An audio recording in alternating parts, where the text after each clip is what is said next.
Hello दोस्तों, मैं हूं सुजीत चौधरी। स्वागत है आप सभी का एक बार फिर से आपके अपने यूट्यूब चैनल जी मैप पे सुजीत चौधरी में।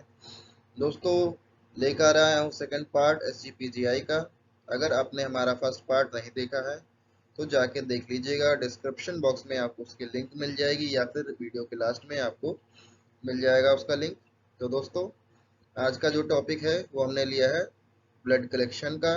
दोस्तों, वीडियो को शुरू करने से पहले अगर आपने अभी तक हमारा चैनल सब्सक्राइब नहीं किया है तो जल्दी से चैनल सब्सक्राइब कर लीजिए और बगल में बने बेल आइकन को प्रेस कर लीजिए ताकि ढेर सारे वीडियोस आपको मिलते रहें। तो दोस्तों, आइए बिना टाइम को वेस्ट किए बढ़ते हैं आगे की वीडियो पे।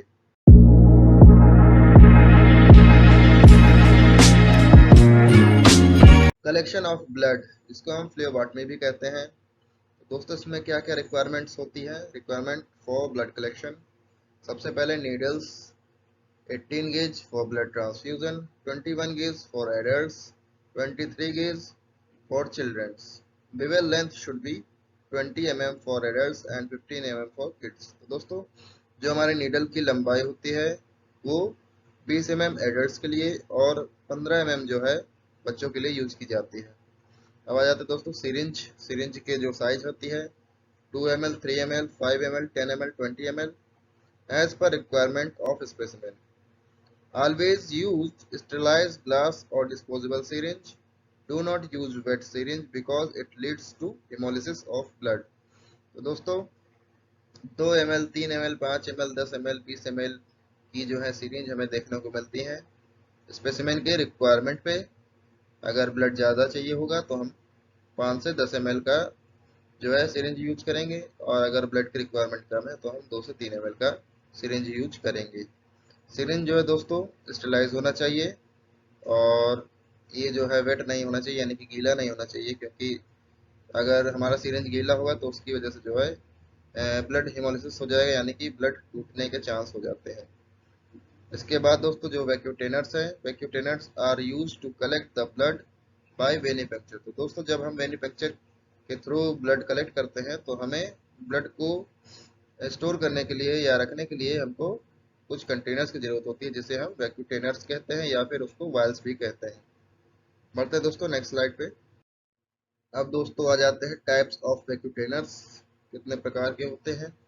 तो different vacutainers are used based on additives and volumes identified by colour of stopper oblique cap. तो दोस्तों, जो हम वैक्यूटेनर यूज करते हैं वो होता है एडिटिव्स, यानी कि जो हमें एंटीकोगुलेंट होता है उसके बेस पे, और जो क्वांटिटी होती है, वॉल्यूम होता है ब्लड का, उसके बेस पे हम सेलेक्ट करते हैं वैक्यूटेनर्स को। तो दोस्तों, वैक्यूटेनर की जो पहचान होती है वो होती है उसके कैप, यानी कि जो वैक्यूटेनर होता है उसका कैप होता है, उसके कलर के आइडेंटिफिकेशन से हम उसको सेलेक्ट करते हैं। जैसे कि ब्लू कलर का जो वैक्यूटेनर होता है वो होता है साइट्रेट कंटेनिंग होता है, यानी कि कोगुलेशन स्टडीज में यूज किया जाता है। दूसरा है दोस्तों रेड। रेड कलर का जो हमारा वायल होता है या विकेटिनर होता है उसमें कोई भी एंटीकोगुलेंट नहीं होता है, यानी कि नॉन एडिटिव पर सिलिकॉन कोटेड विच एक्सलरेट्स क्लॉट फॉर्मेशन, यानी कि उसमें कोई भी एंटीकोगुलेंट नहीं होता है और ब्लड जब उसमें जाता है तो क्लॉट हो जाता है। इसके बाद है दोस्तों yellow SST with gel to avoid contact of RBC and plasma. दोस्तों, येलो वाले जो वायल होती है कंटेनर होती है उसमें जेल होता है जो कि हमारे RBC और प्लाज्मा को सेपरेट कर देता है। इसके बाद आते हैं दोस्तों ग्रीन वायल पे, हेपेरिन कंटेनिंग, यानी कि इसमें हेपेरिन एंटीकोगुलेंट होता है।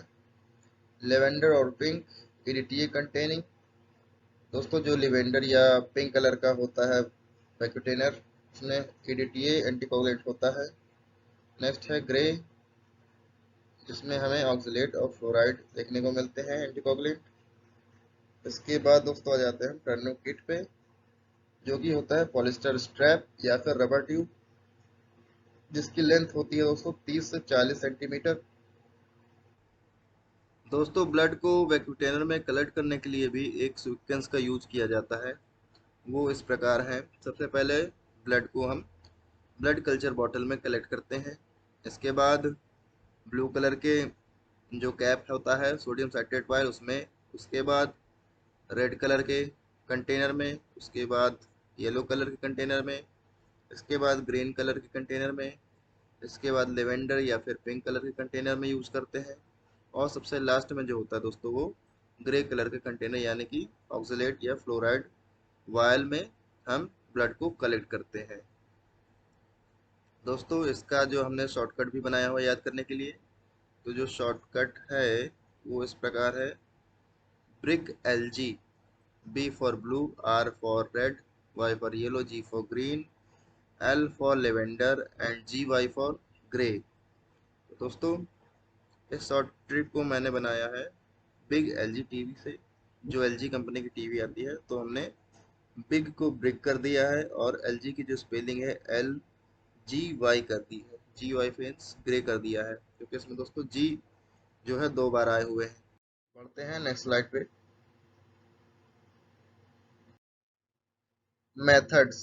तो दोस्तों ब्लड कलेक्ट करने के लिए हम 2 मेथड का यूज करते हैं, एक है कैपिलरी पंक्चर, दूसरा है वेनी पंक्चर। तो आइए देखते हैं कैपिलरी पंक्चर को। Capillary puncture: capillary blood is obtained by pricking the skin. Only a few drops of blood can be collected in this manner. Blood is collected directly in appropriate pipettes and has to be manipulated immediately.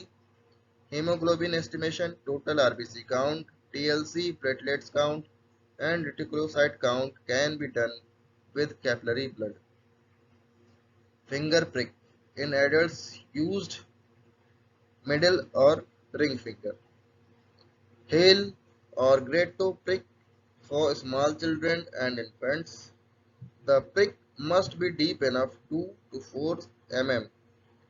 Lancet and needle used for this. 70% alcohol is used as antiseptic. Note में है दोस्तों, squeezing of the finger is not permissible as this will dilute the blood with the tissue fluid. तो दोस्तों adult में हम middle या ring finger का use करते हैं प्रिक करने के लिए।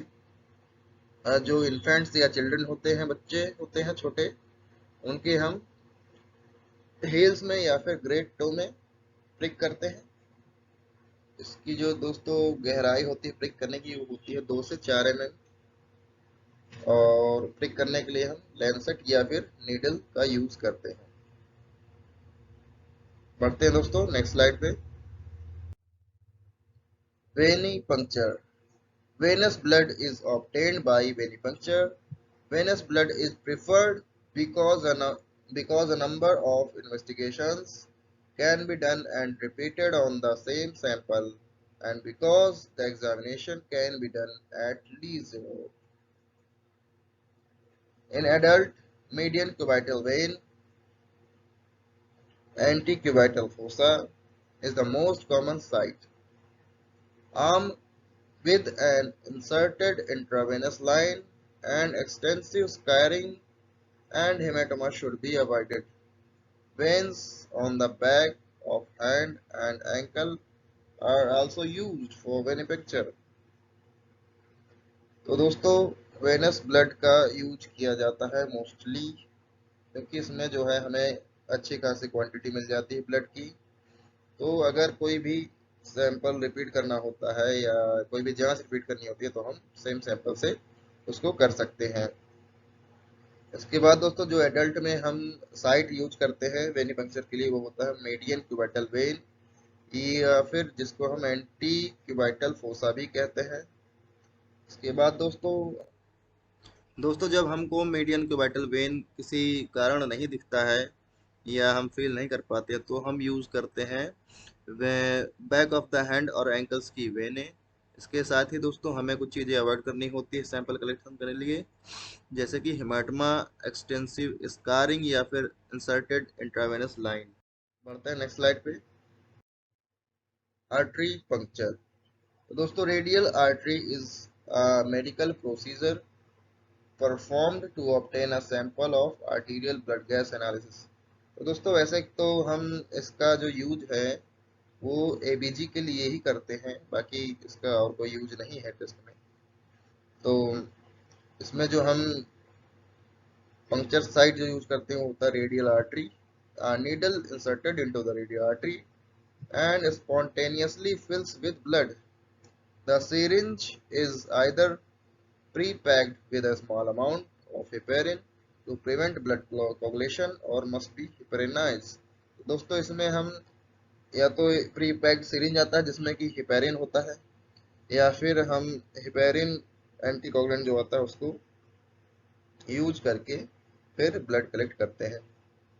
इस तरह से जो है दोस्तों ब्लड क्लॉट नहीं होता है और फिर आसानी से हम जो है एबीजी टेस्ट कर सकते हैं। तो दोस्तों बढ़ते हैं नेक्स्ट स्लाइड पे। दोस्तों ब्लड के अलावा भी कुछ बॉडी फ्लूइड होते हैं जिनका यूज किया जाता है टेस्ट के लिए इन पैथोलॉजी। तो वो है कुछ इस प्रकार है: sputum, urine, semen, CSF, ascitic fluid and pleural fluid. बढ़ते हैं दोस्तों नेक्स्ट स्लाइड पे। अब दोस्तों आ जाते हैं अपने क्वेश्चन आंसर के सेक्शन पे। तो पहला है हमारा question: large granular lymphocytes are option A B cells, option B macrophages, option C NK cells यानी कि नेचुरल किलर सेल्स, या फिर ऑप्शन डी डेंड्राइटिक सेल्स। तो दोस्तों इस क्वेश्चन का जो राइट आंसर है वो है एनके सेल्स यानी कि नेचुरल किलर सेल्स और द लार्ज ग्रेन्युलर लिम्फोसाइट्स। बढ़ते हैं नेक्स्ट क्वेश्चन पे। हमारा सेकंड क्वेश्चन है: the pan T cell markers is option A CD3, option B CD20, option C CD10, या फिर ऑप्शन डी CD56। तो दोस्तों जो हमारा पैंटी सेल मार्कर है वो है ऑप्शन नंबर ए CD3। तो दोस्तों CD3 के अलावा CD2, CD5, CD7 भी पैन टी सेल मार्कर होता है। दोस्तों टी सेल मार्कर का जो यूज होता है वो होता है क्लासिफिकेशन के लिए। किसकी क्लासिफिकेशन के लिए? मैलिग्नेंट लिम्फोमस एंड ल्यूकेमिया के जो है क्लासिफिकेशन के लिए यूज होता है। बढ़ते हैं नेक्स्ट क्वेश्चन पे। In our body 70% iron is stored in option A liver, option B bone marrow, option C spleen, या फिर ऑप्शन डी हीमोग्लोबिन। तो दोस्तों इस क्वेश्चन का जो राइट आंसर है वो ऑप्शन नंबर डी है, हीमोग्लोबिन। तो जो 70% आयरन स्टोर्ड होता है हमारे बॉडी में वो होता है हीमोग्लोबिन में। बढ़ते हैं नेक्स्ट क्वेश्चन पे। Iron deposited in bone marrow, liver and spleen is known as option A haematin, option B melanin, option C ferritin, या फिर ऑप्शन डी हीमोसिड्रिन। तो दोस्तों जो आयरन होता है वो बोन मैरो, लीवर और स्प्लीन में जो डिपॉजिटेड होता है उसको हम किस नाम से जानते हैं? तो इसका जो राइट आंसर है वो ऑप्शन नंबर डी है, यानी कि हीमोसिड्रिन। हीमोसिड्रिन के नाम से जाना जाता है डिपॉजिटेड आयरन जो कि बोन मैरो, लीवर और स्प्लीन में होता है। बढ़ते हैं नेक्स्ट क्वेश्चन पे। In male hemoglobin and RBC count is higher than female due to the action of dash hormone। तो दोस्तों किस हार्मोन्स की वजह से मेल में फीमेल की तुलना में ज़्यादा हीमोग्लोबिन और आरबीसी काउंट होता है? तो दोस्तों हमारा ऑप्शन है option number A testosterone, option B FSH, option C T3, या फिर ऑप्शन डी TSH। तो दोस्तों इस क्वेश्चन का जो राइट आंसर है ऑप्शन नंबर ए टेस्टोस्टेरोन। तो दोस्तों टेस्टोस्टेरोन जो हार्मोन है इसकी वजह से ही मेल में हीमोग्लोबिन आरबीसी जो होता है फीमेल की तुलना में अधिक होता है।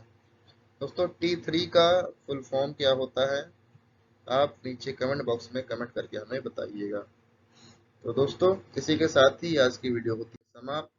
वीडियो अच्छी लगी हो तो नीचे लाइक के बटन पे क्लिक कर दीजिएगा, कमेंट कर दीजिएगा, अपने फ्रेंड सर्कल में ज़्यादा से ज़्यादा शेयर कर दीजिए ताकि सभी को इसका बेनिफिट मिल सके। और दोस्तों अभी तक चैनल सब्सक्राइब नहीं किया है तो जल्दी से चैनल सब्सक्राइब कर लीजिए और बगल में बने बेल आइकन को प्रेस कर लीजिए। Thank you so much for watching this video.